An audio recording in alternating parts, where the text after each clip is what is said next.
Sir, गुज़िश्ता रोज़ 36 घंटों के अंदर 2 जजेस का घर जाना और वो जजेस वो होना जो कि नवाज शरीफ मुखालिफ व्यू के लिए भी जाने जाते हैं। उसके बाद आज सुप्रीम कोर्ट में 3 रुकनी बेंच का बल्ले की केस की समाअत करना, ये जिस तरह के हालात सर बने, आपको इत्तेफाक लगता है? देखिए, ये अलग अलग वाक़यात हैं। इनको हम एक सिलसिले की कड़ियाँ नहीं कह सकते।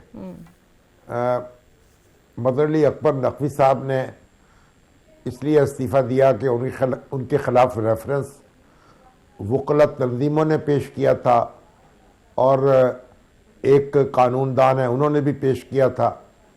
और अब जो हमारा कानून है उसके मुताबिक जजों के ख़िलाफ़ रेफरेंस जो है वो कोई भी शहरी पेश कर सकता है, कोई भी अदारा पेश कर सकता है। सिर्फ सदर मुमलकत वो जो है उन तक ये मामला महदूद नहीं रहा।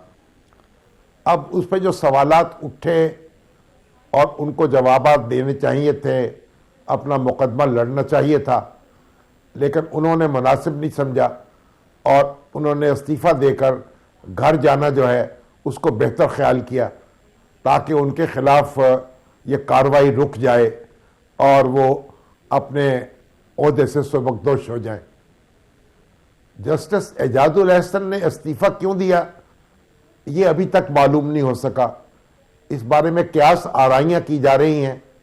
तो जस्टिस एजाजुल एहसन जो हैं वो भी एक बड़े सीजन्ड जज हैं और बड़े यानी पढ़े लिखे शख्स हैं और उन्होंने मुसलसल कई साल तक आला अदालतों में काम किया है और उनको 10 महीने के बाद चीफ जस्टिस बनना था।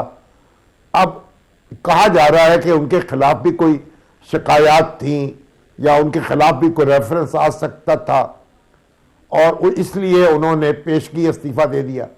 अब यह बात हम दुरुस्त भी हो सकती है और गलत भी हो सकती है।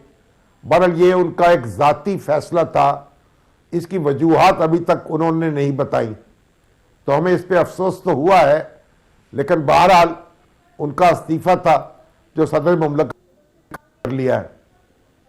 और जहाँ तक बल्ले के निशान का ताल्लुक़ है तो वो मामला इलेक्शन कमीशन से होता हुआ अब और पेशावर हाई कोर्ट से होता हुआ अब सुप्रीम कोर्ट के सामने है और 6 रुकनी बेंच इसको सुन रहा है।